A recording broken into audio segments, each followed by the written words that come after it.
নামঘৰ পুখুৰীত বৰ ডাঙৰ ডাঙৰ মাছ আছিল। তেতিয়া সেই মাছখিনি তেতিয়া গোলাঘাটৰ এজন বেপাৰী হেনো এই মাছখিনি তাৰ ঘাটলৈ গৈ মাছখিনি উলিয়াইছিল। তাত সুধিছিল যে ক'ৰ মাছ আঠখেলীয়া নামঘৰ কৈছে এই ডিব্ৰুগড়তো তেখেতলোক একেই গতি যে আঠখেলীয়া নামঘৰ। মই সম্পাদক। আৰু আপুনি? সভাপতি। আপোনালোকৰ ঘৰ কোন জেগাত? মোৰ ঘৰ কাকটুঙা হাবি গাঁৱত। আমি আঠখেলীয়া নামঘৰ আমি কোনো একোজন খেলুৱা। আমাৰ আঠখেলীয়া নাম আঠখাল যে আছে এই আঠখেলৰ আমাৰ প্ৰত্যেকে একোজন স্থায়ী খেলুৱা আমি। আমাৰ খেলৰ নামঘৰ আমি খেলুৱা হিচাপে আমাৰ শ্ৰী আঠখেলীয়া নামঘৰৰ যিখিনি ঐতিহ্য পৰম্পৰা নীতি আছে এইখিনি পালন কৰিবৰ কাৰণে আমাৰ প্ৰতি খেলৰ এনেকৈ আহে। আৰু প্ৰতি খেলৰ পৰা এখন এখন আমাৰ সমিতি গঠন হয়। প্ৰতি খেলৰ সদস্যসকল আহিব, তাত এখন সমিতি গঠন হ'ব। সেই সমিতিত এজন সভাপতি দুজন সভাপতি দুজন সম্পাদক এনেকৈ থাকে। আৰু একেদিনলৈকে আমাৰ নামঘৰ পৰিচালনা কৰিব লাগে। এতিয়া এটা কথা হৈছে কি শ্ৰী আঠখেলীয়া নামঘৰ ঐতিহ্যমণ্ডিত শ্ৰী আঠখেলীয়া নামঘৰ কোনে কেতিয়া প্ৰতিষ্ঠা কৰিছিলে এই বিষয়টো সবিশেষ জানিব পৰা নাযায়। কিন্তু আমাৰ আঠখেলীয়া নামঘৰৰ সকলোখিনি কিংবদন্তি। এই কিংবদন্তি মতে আদি সত্য যুগৰ পৰাই এভাগ আশ্ৰম আছিল। সেই আশ্ৰমতে এজন সন্ত পুৰুষে বসতিকৈ ঈশ্বৰক পূজা সেৱা কৰি আছিল। কালক্ৰমত এই অঞ্চলটো হাবিত অৰণ্য জংঘলে ভৰি পৰিছিল। তেনে ক্ষেত্ৰত সেই সময়তে 1681 খ্ৰীষ্টাব্দত যেতিয়া গদাধৰসিংহক অংগৰোধ কৰিবৰ কাৰণে ল'ৰা যায় তেখেতক খেদি ফুৰিছিল, তেতিয়াহে গদাধৰসিংহ আহি এই আশ্ৰমস্থলীত উপস্থিত হৈছিল। এই আশ্ৰমস্থলীতে সেই সন্ত পুৰুষজনে গদাধৰসিংহক কৈছিল যে বাপা তুমি ৰজা হ'ব পাৰিবা আৰু তুমি ৰজা হ'বা। আৰু সেই অনুপাতে চমুকৈ কৈছোঁ অকণমান। গতিকে গদাধৰসিংহ ৰজা হ'ল আৰু গদাধৰসিংহ ৰজা হৈ তেখেতে অনুষ্ঠান ভাগলৈ মনত পৰিল। আৰু মনত পৰাৰ লগে লগে তেখেতে চন্তৈ চিপাহী পঠাই জেগাডোখৰ চালে, জেগাডোখৰ পাই পেলাই এই জেগাডোখৰ ৰক্ষা কৰিবৰ কাৰণে তেওঁ সেই 8টা পৰিয়াল দিলে আমাক, যাৰ নামত আজি এই অঞ্চলৰ 8টা পৰিয়াল দিলে। সেই 8টা পৰিয়ালৰ নামতে আজি আঠখেল। কালক্ৰমত সুদূৰ প্ৰসাৰৰ বংশ বৃদ্ধি হৈ বেছি হ'লগৈ। আৰু কিন্তু এটা তাৎপৰ্যৰ কথা, এই আঠখেলীয়া নামঘৰক লৈ পেলাই এই অঞ্চলৰ সকলো অনুষ্ঠান বিনুষ্ঠান খালি আঠখেলীয়া নামেৰে নামাকৰণ হৈছে। এইখিনি কৰিবলৈ যাওঁতে ইয়ালৈ প্ৰতিদিনেই লাখ লাখ ভক্তসকল আহে।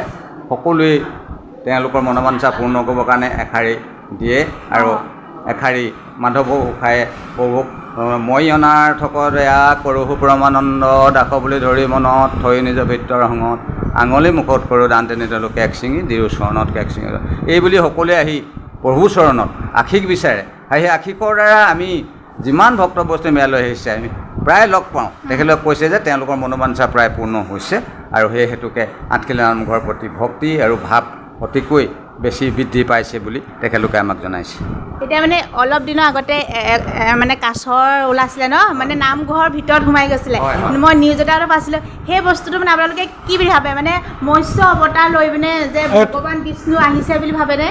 এতিয়া মই কৈছোঁ বাৰু, আচল কথা হৈছে কি আমাৰ ভগৱানৰ 10 অৱতাৰ কুৰ্ম অৱতাৰ এটা অংশ। আমাৰ যোৱা বছৰ আমাৰ আইসকলে নাম ডাকি আছিল। আই নাম লৈ আমাৰ প্ৰতি বছৰ এদিন আমাৰ 3 দিন আমাৰ আইসকলে হৈছিল। কিন্তু অতি দুৰ্ভাগ্যজনক হয়, কাছ পানীত থাকে বা কাছয়ে পানীতেই খেলে। কিন্তু সেইদিনাখন কি হৈছিল, কি কাছজনী পুখুৰীৰ পৰা উঠি আহি তেখেতে ক'তো ৰোৱা নাই। প্ৰত্যক্ষদৰ্শীয়ে আমাক কোৱা মতে আমি দেখা নাই যদি প্ৰত্যক্ষদৰ্শীয়ে কৈছে ক'তো নৰৈ পেলাই পোনপটীয়াভাৱে তেখেতে নামঘৰ সিংহাসনৰ আশাসলৈ গুচি আহি তেওঁ মৌনভাৱে ৰৈ আছেহি। সেইটোতে বুজি পোৱা। সেইকাৰণে বহুলোকে আপুনি যিটো মিডিয়াবিলাকত বা আপোনাৰ ইউটিউব চেনেলবিলাকত পালে সেইটো আপোনাৰ সকলোৱে মৎস্য অৱতাৰ বুলি তেনেকুৱা কুৰ্ম অৱতাৰ বুলিয়ে কৈছে। আমিও আধ্যাত্মিকতা হিচাপে ভাবোঁ যে হয়তো তেখেতেও চাগে বহুতো কাছ আছিল পুখুৰীত, তাৰ এজনী কাছই উঠি আহিছে অকল, তাতো বহুত কাছ আছিল। তেওঁ কিবা অংশৰ অৱতাৰ হ'ব পাৰে। আমি যেতিয়া হিন্দু ধৰ্মত আছোঁ, আমাৰ ঈশ্বৰৰ প্ৰতি বিশ্বাস এটা আছে। সেই বিশ্বাসত লৈ আমিও তেনেকৈ অনুভৱ কৰিলোঁ। এতিয়া মানে কি হয়, য'ত অগণন ভক্ত বেছি সমাগম হয় ন, তাত এটা ভগৱানৰ ঐশ্বৰিক শক্তিও থাকে মানে যিহেতু ইয়াত মানে লাখ লাখ কোটি কোটি মানুহৰ মানে ইয়াত পদধূলা পেলাহি ন। যিহেতু আপোনালোকে গম পাইছিলে যে ইয়াত মানে কুৰ্ম অৱতাৰ হৈ কাছ এটা আহি যিসকল আইসকলে নাম লৈ আছিলে তাত মানে উপস্থিত হ'ল। কাৰণ চাওক এতিয়াওতো মানে সেই যেতিয়া আই নাম লওঁতেহে আহিলে, এনেইতো নাহে। কিন্তু সেইটোৱে আমি কৈছোঁ যে এটা ভগৱানৰ কিবা ঐশ্বৰিক শক্তি থাকিবও পাৰে। কিন্তু এনেই কিন্তু কাছ পুখুৰীত আছেই। আমাৰ পুখুৰীত অন্ততঃ 100 বা 1000লৈকে কাছৰ আছে, খেলি আছে। কিন্তু খেলি থাকে, কিন্তু সদ্যহতে নামঘৰৰ ভিতৰলৈ নাহে। সেইদিনাখন কি ঐশ্বৰিক শক্তি নাজানো, কিন্তু কাছজনী উঠি পোনে পোনে ক'তো নৰৈ নামঘৰৰ ভিতৰত প্ৰৱেশ কৰিছে। আনকালে কোনো দেখা নাই, আগতো কোনো উঠাও নাই হ'লে। এতিয়া নামঘৰৰ এতিয়া যিটো পুখুৰী, ডাঙৰ পুখুৰীটো বহুত কাছ আছে, সেই কাছ বা মাছখিনি আপোনালোকে কি কৰে নে? আমাৰ কাছ আৰু মাছৰ বিষয় লৈ আপোনাক এটা ঐশ্বৰিক কথা ক'ব লাগিব। আমাৰ কাছ আৰু মাছ বা যিখিনি পুখুৰীত আছে সেইখিনি কেতিয়াও সদমোহন কৰা নাযায়, সেইখিনি তাতে সংৰক্ষণ হৈ থাকে। সুদূৰ ভৱিষ্যত এবাৰ আমি পাইছিলোঁ যে মই শুনা কথা দেই, যে নাথখিলা নামঘৰৰ পুখুৰীত বৰ ডাঙৰ ডাঙৰ মাছ আছিল। তেতিয়া সেই মাছখিনি কমিটি সিদ্ধান্তৰ মৰ্মে নষ্ট হোৱাতকৈ যেতিয়া বিকিম বুলি কৈছিল, তেতিয়া গোলাঘাটৰ এজন বেপাৰী হেনো এই মাছখিনি ক্ৰয় কৰিছিল।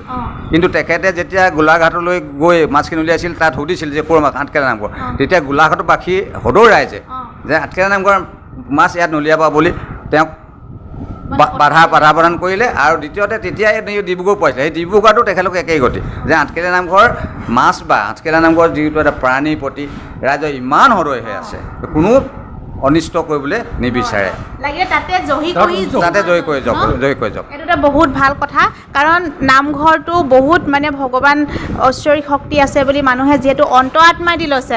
কাৰণ য'তে বিশ্বাস হয় ততে ভগৱান থাকে, কাৰণ অন্ত আত্মাই বিৰাজমান হৈ থাকে, হয় নাই ভগৱান? ঠিক তেনেকৈ ইয়াত কাছৰ মাছ যিখিনি আছে, ইয়াতে মানে কাছৰ মাছখিনি যি হয় মানে পুখুৰীটোতে হৈ যাব, কিন্তু ইয়াত বিক্ৰী কৰা নাযায়। কিছুমানে ভাবে, এতিয়াও মানে কিছুমানে ভুল ভাবি থাকে যে কাছখিনি বিক্ৰী কৰি দিয়ে নেকি, মাছখিনি খাই পেলাই নেকি, কিছুমানে ভাবে ন, ভাবে। কিন্তু সেইটো সকলো আমি অসমবাসী ৰাইজক জনাইছোঁ যে আমাৰ আঠখেলীয়া নামঘৰৰ মাছ আৰু কাছ কোনোদিন ক্ৰয় বিক্ৰয় কৰা নহয়। অথচ এই অঞ্চলত এটা সৌভাগ্য দিন, যি অঞ্চলত যিমান কোনোবাই যে এটা কাছ ক'ৰবাত পাইছে, সেই কাছটো আনি আঠখেলীয়া নামঘৰ পুখুৰীতে মেলিছে। এইও এটা প্ৰকৃতিপ্ৰেমী লোকলৈ এটা অশেষ ধন্যবাদ জনাইছোঁ। আমি অলপ আগতে আমাক এজন প্ৰকৃতিপ্ৰেমী এটা দুষ্পাজক আখৰ দিছিলেহি, যিটো থাকে, আমি কাছটো পানীত নাথাকে, ডাঙৰ কাছ, বৰ খঙাল কাছ পাইছিলোঁ। সেইটো ইয়াতে মেলিছিলে আনি পেলাই। তেতিয়া আমি লগালগ বন বিভাগৰ লগত যোগাযোগ কৰিলোঁ, বন বিভাগে কাজিৰঙালৈ লৈ গুচি গৈছে। খেদি পোৱা মানে এনেকুৱা খঙাক বৰ ওখ হৈ যায়, মানুহলৈকে খেদে। মানে আচৰিত ধৰণৰ শুনিছে। ভাবোঁ আমি মানে আগতে দৈত্যবিলাক খঙাল তেনেকুৱা বুলি শুনিছোঁ, কিন্তু এইবাৰ প্ৰথম শুনিছোঁ যে ভগৱানে কওকচোন, তাত মানে ভাল বস্তু থাকিব নোৱাৰে, ভাল লগত বেয়াটো থাকিব নোৱাৰে। সেইকাৰণে কি হ'ল, আমি বন বিভাগত যেতিয়া খবৰ দিলোঁ, বন বিভাগে আহিল, টেষ্ট কৰিলে যে এইটো কাছ, এইটো অলপ খঙাক্ত কাছ, ইয়াত ৰখাটো অনুচিত হ'ব, গতিকে তেওঁলোকে লৈ গুচি গ'ল। এতিয়া পুখুৰীটো কিমান মান দ হ'ব? এইটো পুখুৰীটো আমাৰ 9 ফুট দ আছে, 9 ফুট দ আছে, প্ৰায় 60 ফুট বহল আছে।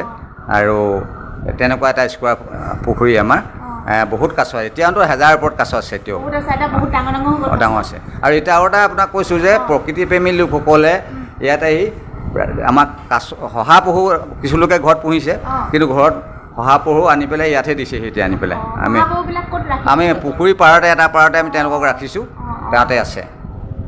যে কি নহওক, ইয়াত এটা ডাঙৰ মানে মানুহক এটা প্ৰশ্ন থাকি গৈছিলে মানুহৰ মাজত। কিছুমানে ভাবিছিলে যে ইয়াত আহি মানে গম পাই বহুত ভাল লাগিছে। আপোনালোকে সেই কথাষাৰ শুনি ভাল পাব যে ইয়াত যিখিনি কাছ আৰু মাছ থাকে সেইখিনি কোনো বিক্ৰী কৰি দিয়া নাযায়, কাৰণ সেই প্ৰশ্নটো কিছুমান মানুহক মানে থাকি যায়।